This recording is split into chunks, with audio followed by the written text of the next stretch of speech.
Greetings, this is the Grumpy Old Slan, and today we're going to take a look at the very first issue of Weird Tales, published in March 1923. So the cover is pretty much what we'd expect from a pulp magazine. We have some weird tentacled monster attacking a girl. There's a guy armed with a large knife and a rifle who's rushing to save her. And presumably this is an illustration of the story mentioned on the cover called Ooze. So let's get into it and see what else there is in this issue. We have the table of contents, which lists 22 short stories, 3 novelettes, and a novel in 2 parts. This is because part 1 is in this issue, part 2 is in the next. We also have listed last the Eerie, which is a word from the editor. Without further ado, let's just get into it and quickly go to each story. Now, there are no illustrations, with one tiny little exception, in this magazine, so we're not going to go browse each page. I'm just going to go and stop at the start of each story. So, Dead Man's Tale, it's about a dead man haunting and trying to possess the body of a living person so he can talk to the woman he loves. By now we've seen a lot of stories from the point of view of a dead person in the afterlife. Maybe back then this was relatively new, but it was certainly seen as an interesting story since that's what they opened the magazine with. This is the first story in the first issue, and it's competently written enough. Nothing shocking to a modern audience, but we've had 100 years of stories like that to establish tropes, establish style, establish a lot of things. These people, they were actually building the foundation that everything we read and watch is on. Now, don't get me wrong when I say these people are building the foundation. Yes, there were other stories like that before Weird Tales existed, but Weird Tales was the first magazine dedicated to this kind of story. Next, we have the cover story, Ooze, which is just one of those stories where somebody investigates the house that belonged to some mad scientist type guy, and he finds the creature he created, which is a giant amoeba that lives in a pool of water and consumes animals or anything else that gets too close and it can access it with its pseudopods. I find it's interesting if you're a D&D player, makes you think of the gray ooze, which is often in pools of water in various modules, so maybe that's where they got the idea. I do know this story was reprinted in a couple of anthologies over the years. Next we have The Thing of a Thousand Shapes. This is the novel. It's part 1 of 2 parts. I've only read the first half. I haven't read the second half. One of the things about a lot of these stories is it's the big reveal at the end. Often falls flat to me. But again, like I said before, we've had 100 years to establish conventions, tropes, etc. So maybe we're used to these stories, but back then they were more shocking.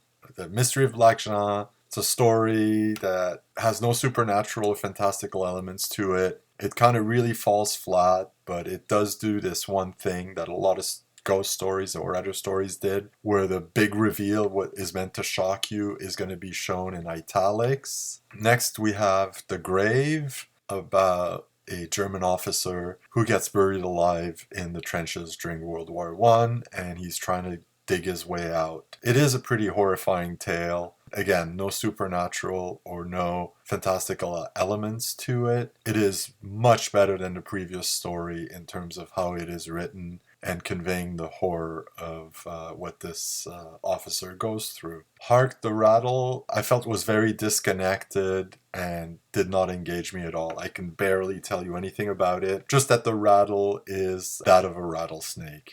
The Ghost Guard concerns the conflict between a prison guard and the meanest prisoner in the prison where he works. Again, some supernatural stuff. The ghost story was very big back then. There were some pulps dedicated exclusively to ghost stories, but it just does not hook me whatsoever. So not much to say on that one. The Ghoul and the Corpse, in spite of its title, is not about what you think. It concerns somebody who finds the frozen body of a caveman. It thaws out, the caveman revives. That's about really the gist of it. A lot more could have been done with it, but I think that way because I've read a lot more stories like that push it further, and maybe those other stories wouldn't be there if it wasn't for stories like this one. Fear was maybe more of a mood piece than anything else, and concerns the fear people have after a trauma. In this case, somebody who gets bitten by a snake and almost dies of it. Later,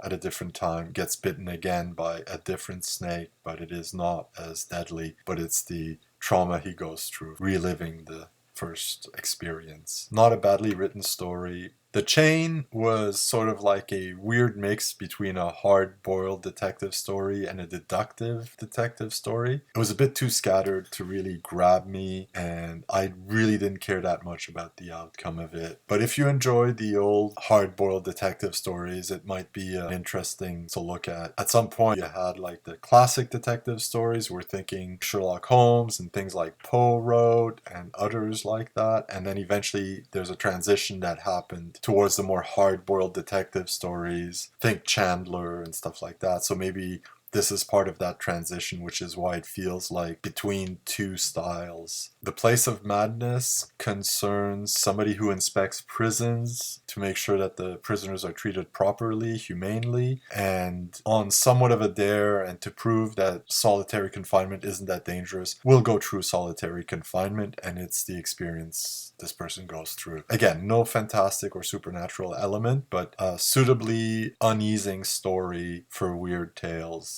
in its beginnings. The Closing Hand. This is a 2-page story, the most tightly written story in the entire magazine. It's also the shortest. It was written by Farnsworth Wright, which was a name I did not know before, but on researching this magazine, I discovered he was a slush pile reader for the magazine, and in a year, so in 1924, he would become its editor, and its position he would hold for another 16 years, so until 1940. He's the man who made Weird Tales what it is, who gave it the reputation it still has today. And he's also the one who launched the careers of writers and illustrators like Howard, Lovecraft, Virgin Finlay. He started the careers of a lot of creators who are closely associated with the magazine and with the style of stories that we associate with Weird Tales. It's interesting to read this story, what the man who created all this was writing. The Unknown Beast is basically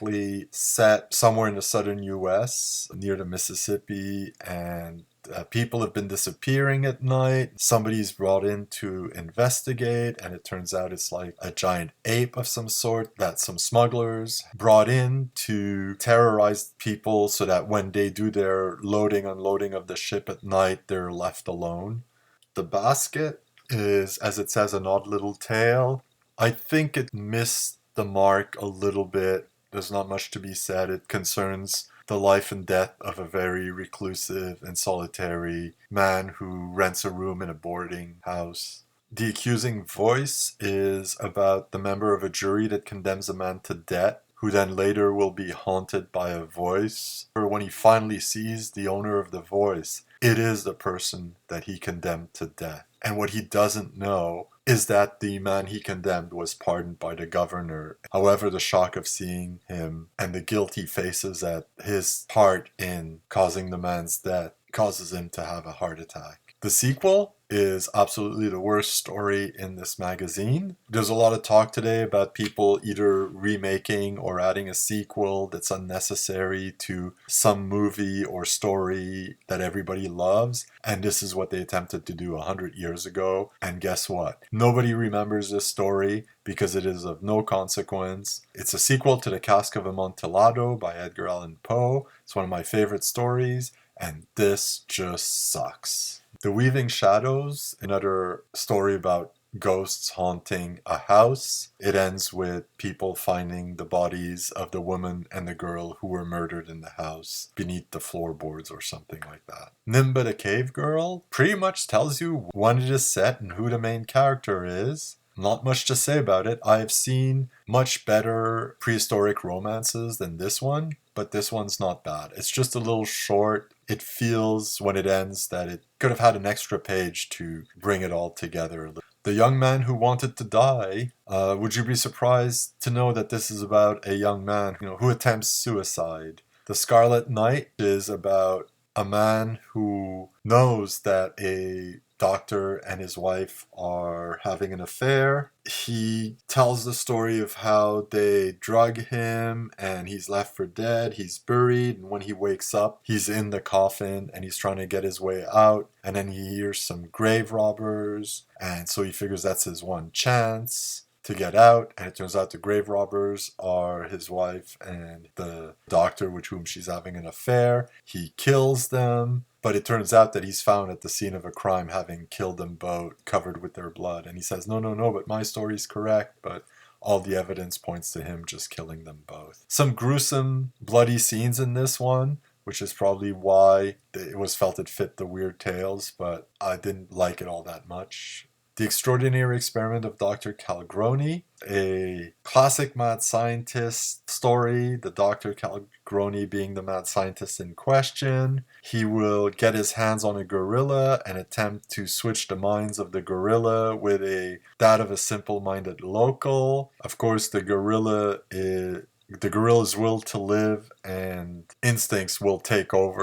The return of Paul Slavski was quite disappointing, not very interesting overall, I found. One of the things in my research is I found that of those 25 stories, 10 were by writers who I could not find anything else that they published. It's just not a good sign. But that said, The House of Death is one of the more interesting stories, and it concerns 3 women who go over to a neighboring house to clean it up in preparations for a funeral, and a funeral is that of a baby. And the mother of the baby is currently being held, but she's suspected of having killed the baby. And as they go through the house and clean it up, one of them finds a letter that would indicate, the letter's from a doctor, it indicates that the woman is likely to become insane, just like her mother was, that it's a condition that is passed down from mother to child, and so she could have decided to kill her daughter in order to save her daughter a life in the asylum, just like her mother did, and she might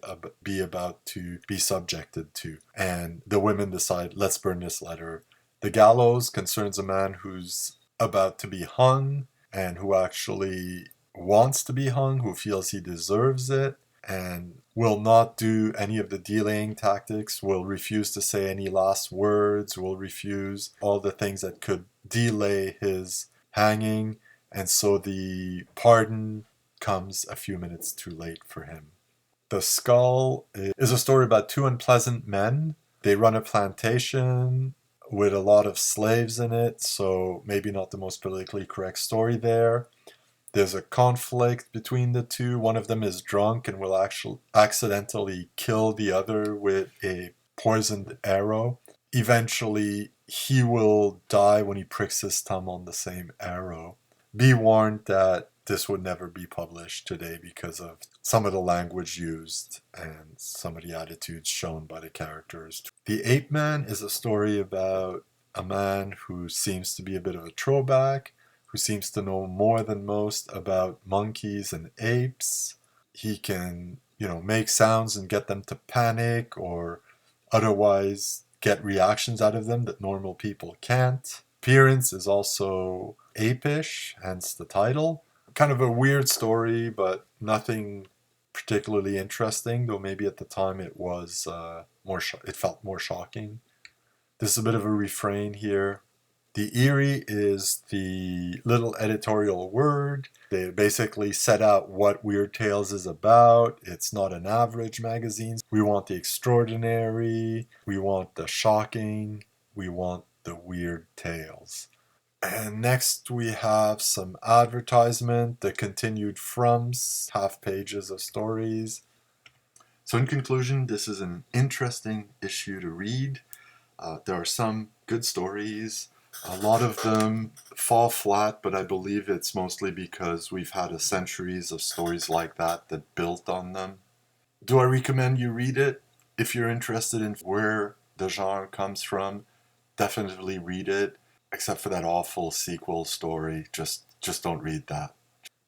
And that was it for Weird Tales, issue number 1, March 1923. This has been the Grumpy Old Slan, and I'll see you next time.